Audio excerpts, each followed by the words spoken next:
Hi, and welcome to Long Live the Queen, where we talk about the women who made history. And by we, I mean the royal we, because it's just me. This week, our subject is Anne Boleyn. King Henry was still a Catholic. He wanted to get his annulment, if possible, from the Pope. Henry sent his secretary to the Pope, saying that the last Pope was lied to by his first wife, and they shouldn't have been given permission to marry. And please agree with him because he's the king. But Henry's secretary couldn't get to the Pope because Queen Catherine's nephew had sacked Rome and taken the Pope prisoner. So the Pope was siding with the Queen because the Queen's nephew had him held captive. Henry would also have needed a papal dispensation to marry Anne because he had been, until recently, been sleeping with her sister. So the whole argument was hypocritical. He wanted a divorce, claiming that his wife slept with his brother because they were married. Maybe they did. Probably they did. But he slept with her sister. It's the exact same thing. But it wasn't going to work in any case. King Henry made it Cardinal Wolsey's problem and just kind of said, figure it out for me. I want to marry Anne. Make it happen. Cardinal Wolsey did not figure it out. It wasn't an easy job. Normally, a king would ask for an annulment and the Pope would agree. Not this time. Queen Catherine had more support than King Henry did. She was the daughter of Fernando and Isabella, the most Catholic-y Catholics there ever was. King Henry was the second son of the guy who killed King Richard. Wolsey was going to be arrested and executed for his failure, but he had a fatal illness and died before it happened. This was a message to all of the king's other advisors: support this divorce or be executed. Thomas Cromwell and Thomas Cranmer both pivoted. They both supported the king in making himself supreme head of the Church of England. Thomas More was still a Catholic man working for the king, but on the anti-divorce side. King Henry was running out of patience with his wife, Queen Catherine. He requested she retire to a nunnery, and she refused, saying God had not called her to a nunnery. So he did the next best thing and banished her from court. He didn't want to see her. And then gave her court apartments to his mistress, Anne Boleyn. That's right. That means that during the first 6 years of their love affair, the queen was right there for the whole thing. She witnessed the whole thing. She'd stayed at court and kept her opinions to herself through all these years. Public support remained with Queen Catherine.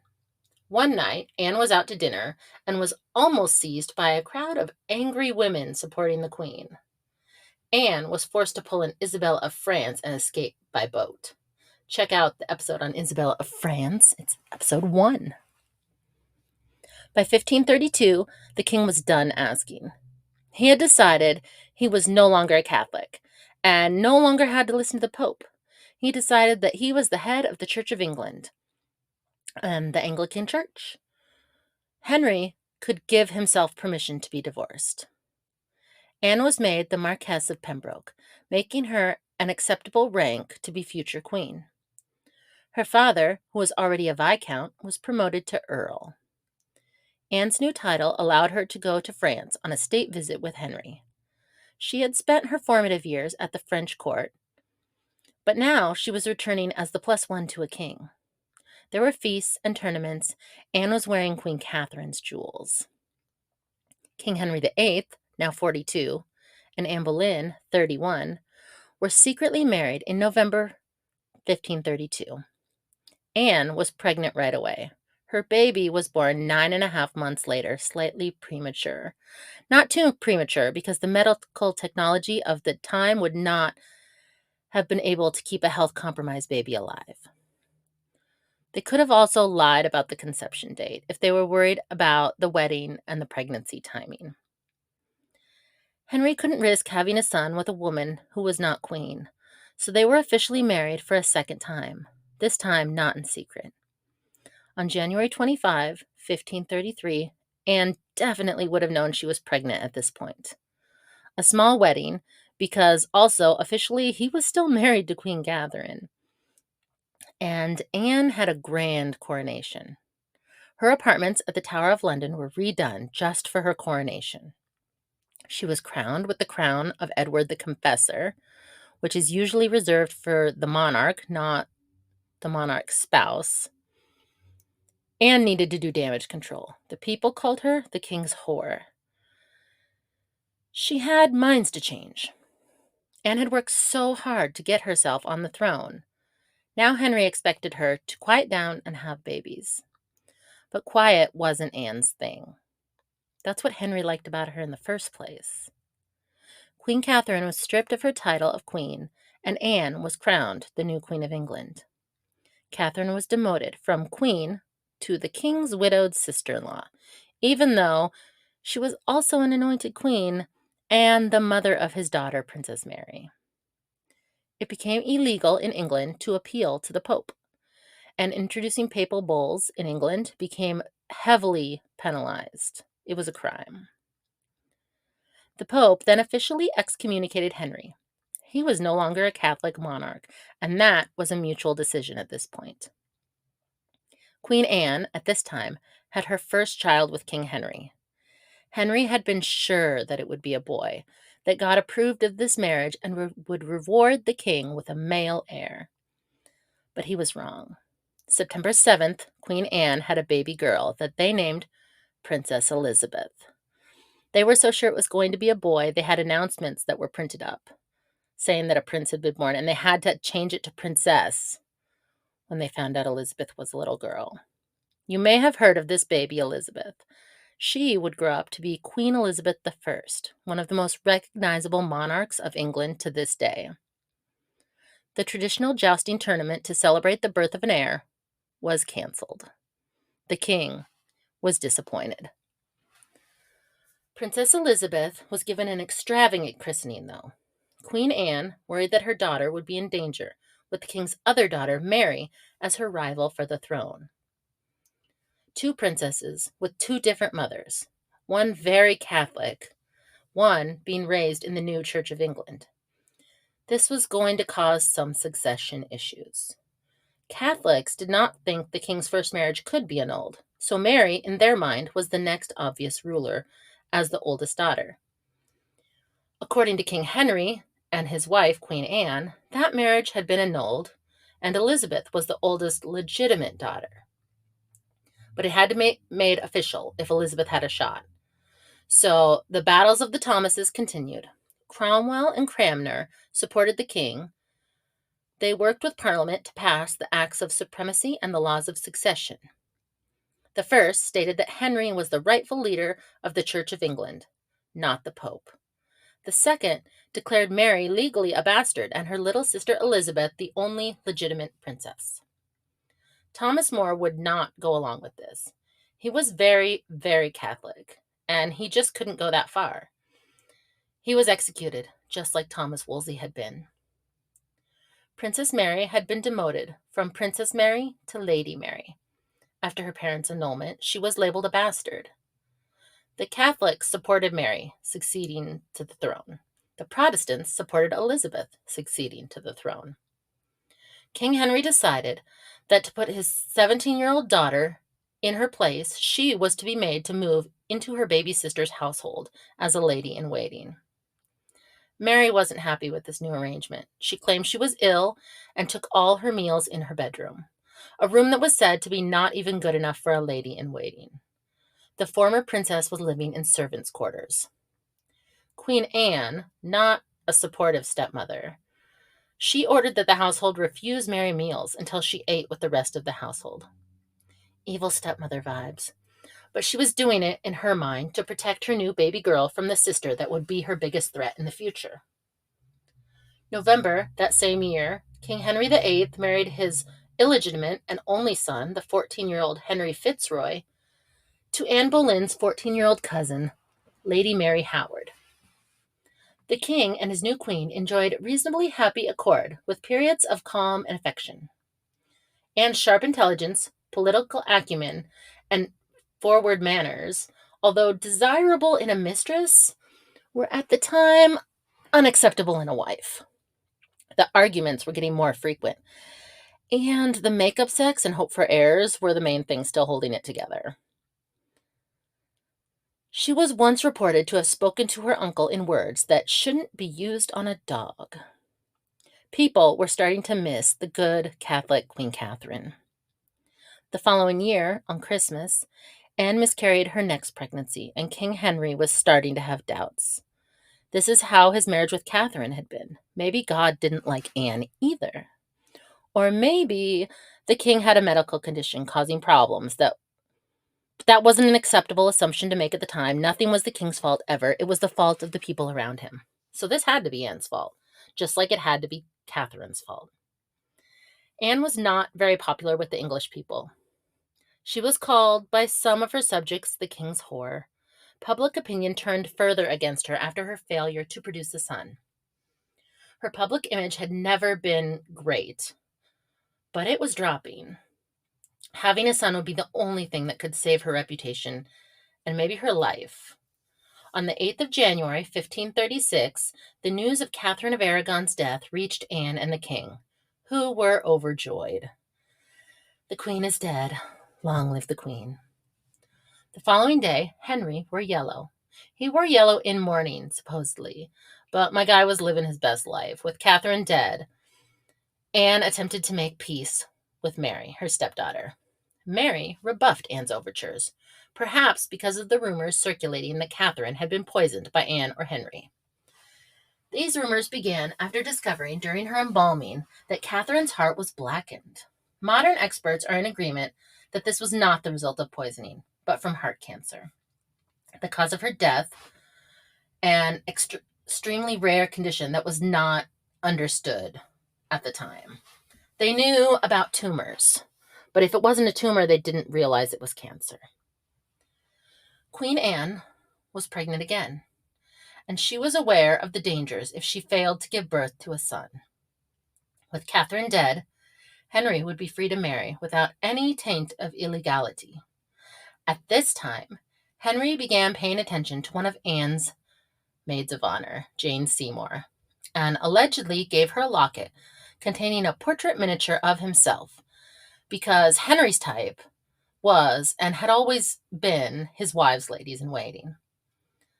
New wife, same old problem. While wearing this locket in the presence of Anne, Jane began opening and closing it, looking at it longingly. Anne responded by ripping the locket off Jane's neck with such force that her fingers bled. Jane was being inappropriate at best with Anne's husband. But again, nothing could be the king's fault, so Anne would torture Jane until she left court, removing the king's temptation. But Jane didn't leave court. Later that month, the king was unhorsed in a tournament and knocked unconscious for 2 hours. This seemed to have caused a change in the personality of the king. He was much more tyrannical after this injury.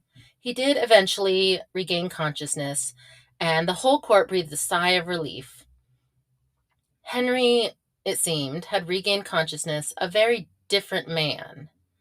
This seemed to be when he went from being a happy, playful, loyal to a degree king to an angry, irrational at times, tyrant king. There is something to be said for what would have happened if Henry had never recovered, because he woke up a very different man than he had been before. During the time he was unconscious, plans were being rushed to protect both of Henry's daughters. If he had died, there would be a war between the Catholics supporting Princess Mary and the Protestants supporting Princess Elizabeth. Not only would protection details have been sent out, but probably assassination squads too, for both of the young girls. Anne had more to worry about. Upon entering a room later, Anne saw Jane Seymour sitting on Henry's lap and flew into a rage. Whatever the cause, on the day of Catherine of Aragon's funeral, Anne miscarried a baby, which, according to the imperial ambassador, Eustace Chapuis, seemed to be a male child. Chapuis, a supporter of the late Queen Catherine, also commented that she has miscarried of her savior. In Chapuis' opinion, this loss was the beginning of the end of the royal marriage. And I think he was wrong. I think it was the final nail in the coffin of their marriage. There was no rebounding from this loss. Henry had risked everything for Anne, and as he saw it, she wasn't living up to her side of the deal. Anne was obviously upset, and she, holding her 2-year-old daughter in her arms, begged Henry to hear her out and proclaimed her love for him. He did not accept her pleas. He just stared out the window, glaring. He was angry, and he believed it was all her fault. She was guilty. Towards the end of April, a Flemish musician in Anne's service named Mark Smeaton was arrested and accused of being the Queen's lover. He initially denied being the Queen's lover, but later confessed, perhaps after being tortured or promised freedom. Another courtier, Sir Henry Norris, was arrested on May Day, but being an aristocrat, could not be tortured. Prior to his arrest, Norris was treated kindly by the king, who offered him his own horse to use at the May Day festivities. It seemed likely during the festivities that the king was notified of Smeaton's confession, and it was shortly thereafter the alleged conspirators were arrested upon his orders. Norris denied his guilt and swore that Queen Anne was innocent. One of the most damaging pieces of evidence against Norris was an overheard conversation with Anne at the end of April, where she had accused him of often coming to her chambers, not to pay court to her lady-in-waiting Madge, but to herself, the Queen. Sir Francis Weston was arrested 2 days later on the same charge, as was Sir William Brereton, groom of the King's Privy Chamber. Sir Thomas Wyatt, the poet and friend of the Boleyns, who was allegedly infatuated with her before her marriage to the king, was also imprisoned for the same charge, but later released. Sir Richard Page was also accused of having a sexual relationship with the Queen, but he was acquitted of all charges after further investigation could not implicate him with Anne. The final accused was Queen Anne's own brother, George Boleyn, arrested on charges of incest and treason. He was accused of 2 incidents of incest with his sister, Queen Anne. Word on the street was that Anne had tricked the king and seduced him into marriage, and that she had slept with many men. Had she? I really don't think so. She was flirtatious and used to being able to act in a certain way, like a way that she had always acted and had always been acceptable to the king. Now that she had lost the king's favor, that all changed. She was probably set up in a kind of witch hunt. They pulled her ladies in for questioning and scared them. The king at this point was pretty irrational and just executing anyone who didn't agree with him. Anne's ladies, under pressure, gave up any instance they could think of pertaining to Anne being inappropriate with men. Did she flirt, smile, talk to any men? Guilty. The men were pretty much any man in Anne's life. Her musician, men who had visited her ladies, even her brother George. On the 2nd of May, 1536, Anne was arrested and taken to the Tower of London by barge. I'm going to summarize it because it's long and not written the way we really speak now. But in a letter to the king, she wrote, "Sir, I know you're mad at me. This is so weird to me, though, that you had me arrested. I don't know what to say or what excuse to give because I don't know of anything that I did wrong. You sent me a message telling me to tell the truth, and you'll assure my safety if I do. But you sent it by way of my enemy, so that wasn't cool. I understood exactly what it meant, though. So if you want me to tell the truth, here's the truth.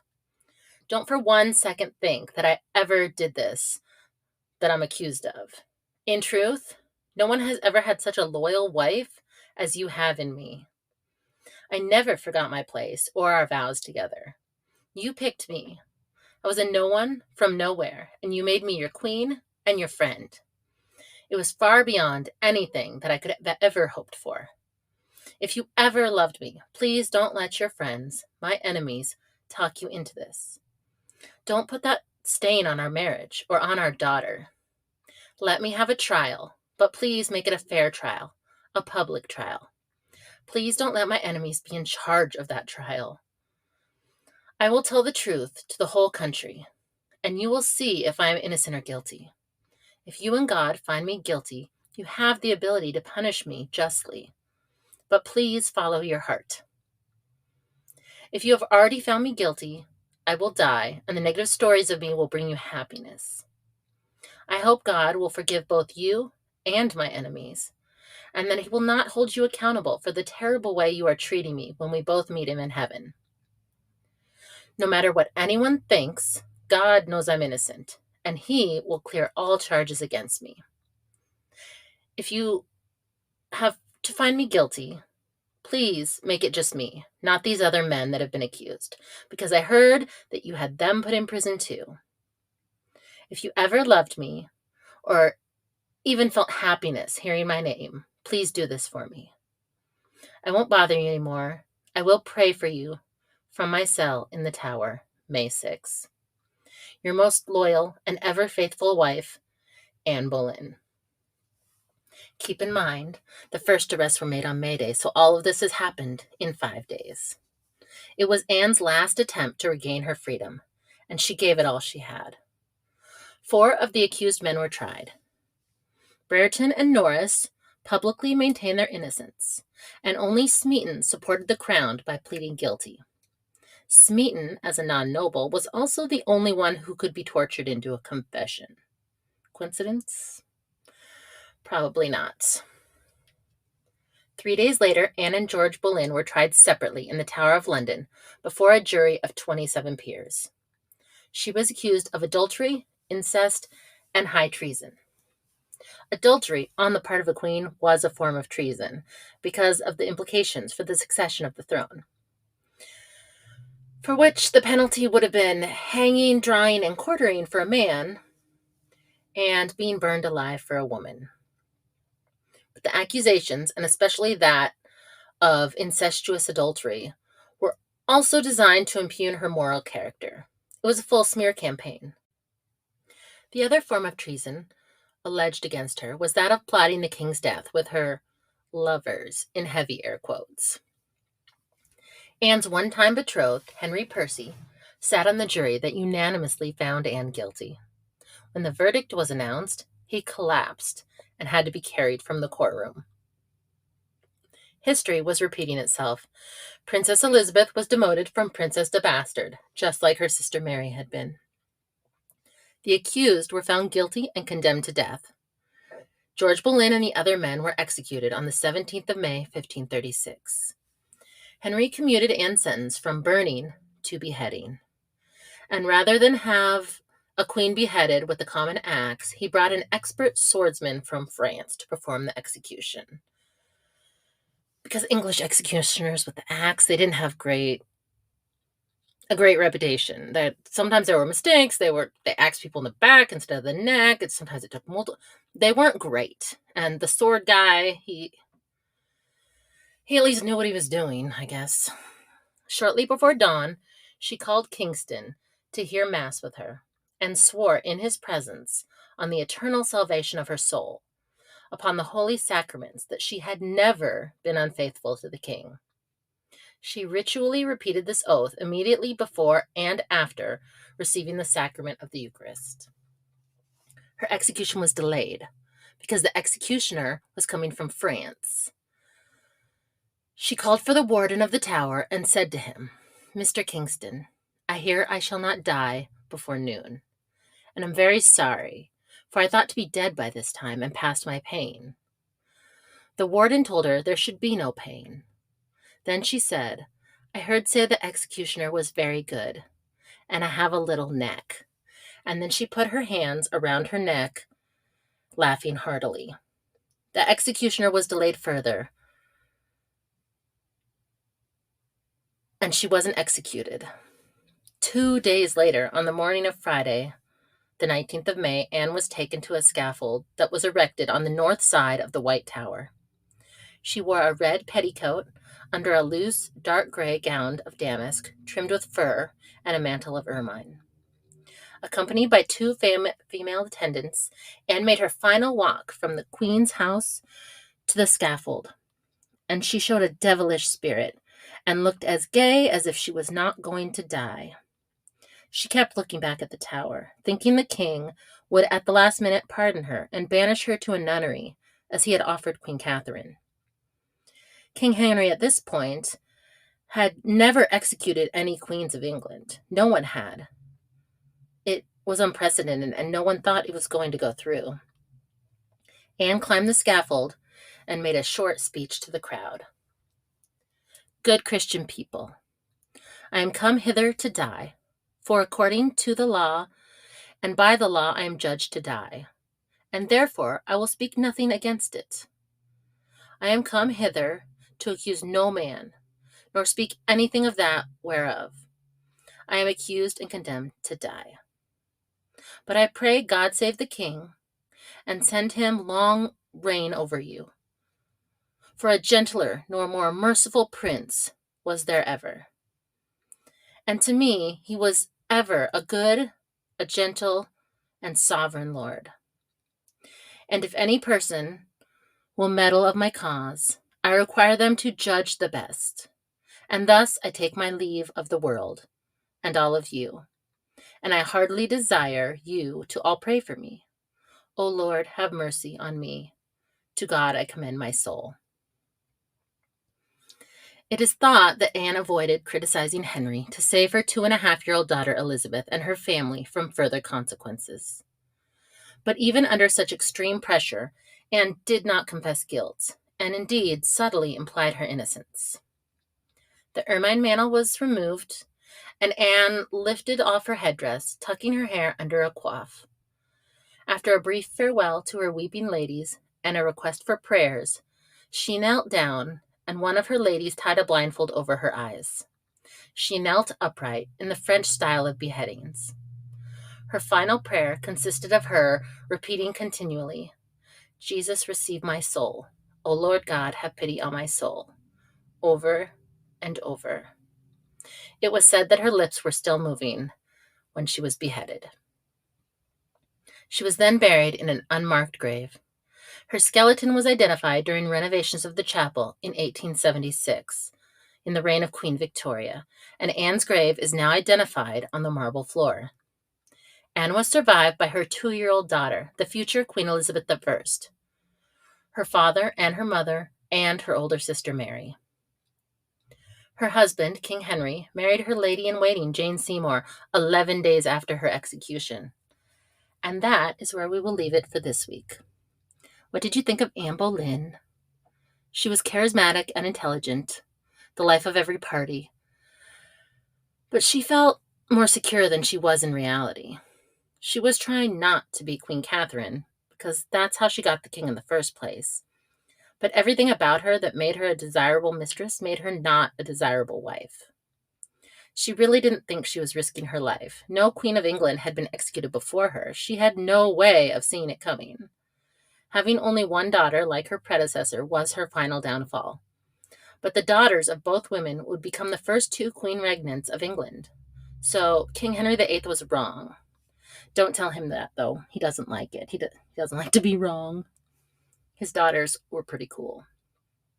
You can share your thoughts with me at Long Live the Queen podcast at gmail.com or on Facebook or Instagram at Long Live the Queen podcast. If you enjoyed this episode, you can support me at buymeacoffee.com/longlivethequeen. Long live to all the queens out there. And until next week, bye.